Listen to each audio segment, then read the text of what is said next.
Software Testing Metrics, Lesson 5. At the end of this lesson, you're going to understand the meaning of the software testing metrics, metrics classification, metrics identification, metrics preparation, and key testing metrics. Software testing metrics, the meaning. A quantitative measure of the degree to which a system, component, or process possesses a given attribute is commonly known as metrics. A good everyday example of metrics would be the actual weekly mileage of a car compared to its ideal mileage recommended by the manufacturer. Click on each of the steps below to learn more about them.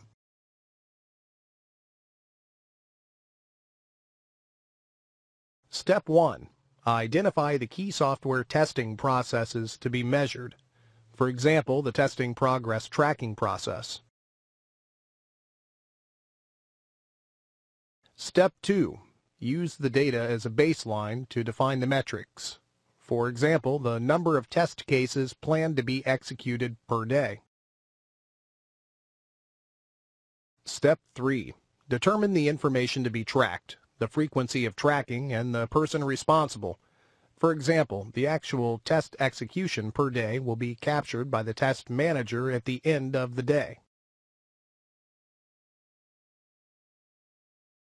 Step 4. Maintain effective calculation, management, and interpretation of the defined metrics. For example, the actual test cases executed per day. Step 5. Identify the areas of improvement depending on the interpretation of defined metrics. For example, if the test case execution falls below the goal set, we need to investigate the reasons and suggest improvement measures. The classifications of metrics. Let's take a closer look at the testing process and the goal of the testing process. First, we need to define each and every metric separately. Then we define the benchmark or the goal for each metric. This helps in measuring the deviation at the end. Then, based on the type of testing, metrics are mainly classified into manual testing, automation testing, or performance testing.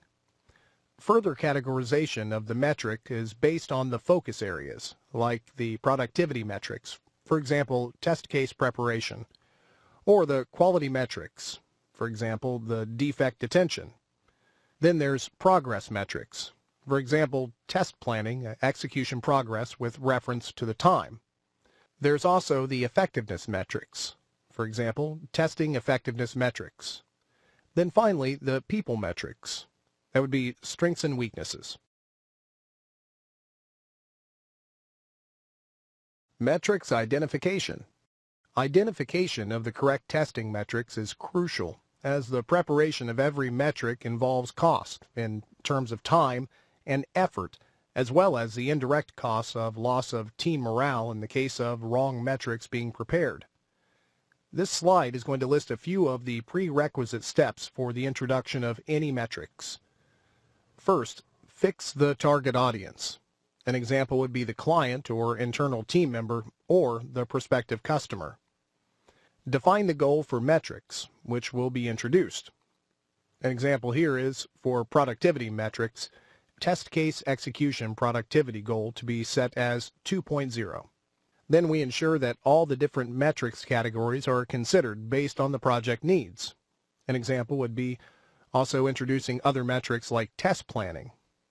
How about analyzing the cost-benefit aspect of each metric and the project lifecycle phase in which it provides the most value?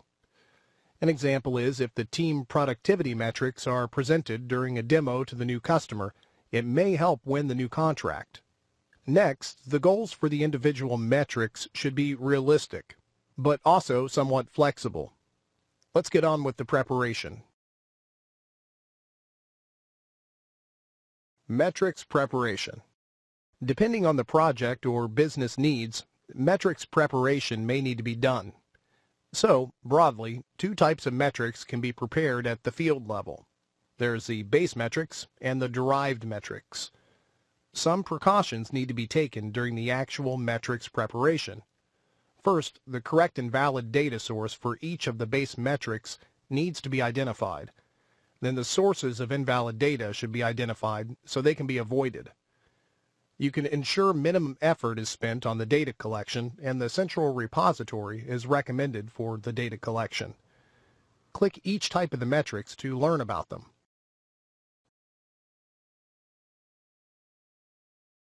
Base metrics.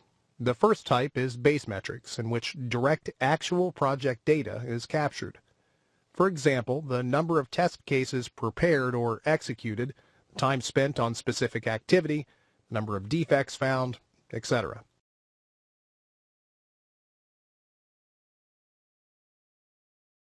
Derived metrics.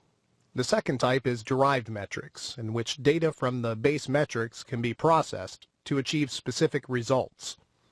An example of this, the test execution productivity metrics, is the ratio of the number of test cases executed to the time spent for the test execution.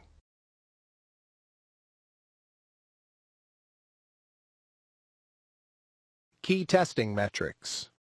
Depending on the project or business needs, some of the important metrics could be the test case execution productivity metrics, the test case preparation productivity metrics, defect metrics, defects by priority, defects by severity, or even defect slippage ratio.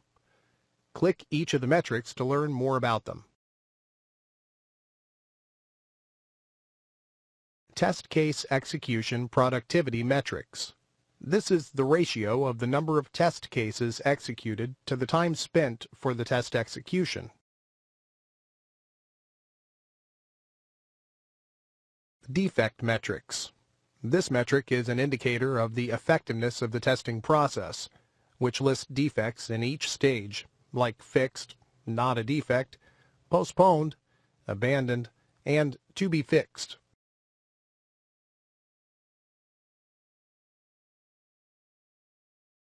Defects by severity. This metric classifies the defects by severity, like showstoppers, minor, major, cosmetic, and critical.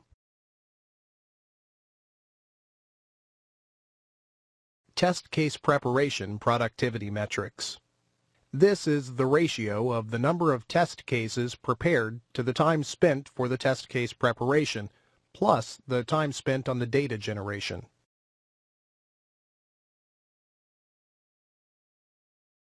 Defects by priority. This metric classifies the defects by priority, like high, medium, and low.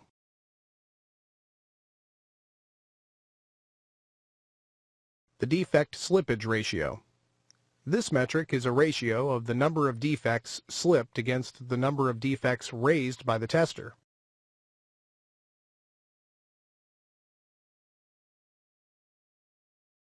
Okay, you've made it. Let's summarize what we've learned in this module. You've learned about test execution, test runs, test beds, test logs, defect classification, defect report items, defect report templates, defect tracking, the Pareto analysis, the fishbone diagram, the test metrics, and the stages of test metrics. Congratulations, you have successfully completed this module. I'll see you in the next one. Course Summary, Software Testing. Now, let's have a quick review of what we've learned in the course. In Module 1, Overview of Software Testing, we've learned the software testing cycle, System Development Life Cycle, or SDLC models. We've also learned about quality assurance and control, and about the meaning of techniques of test case design, and of methods of test results reporting and test automation decision-making. In Module 2, Levels and Types of Software Testing, we learned about the various levels and types of software testing. In Module 3, Software Test Execution, we learned about the meaning of software test execution, the meaning of test logs and their significance, defect classification and defect report preparation, about defect prevention tools like Pareto analysis and the fishbone diagram, and as well about the meaning of test metrics and typical test metrics.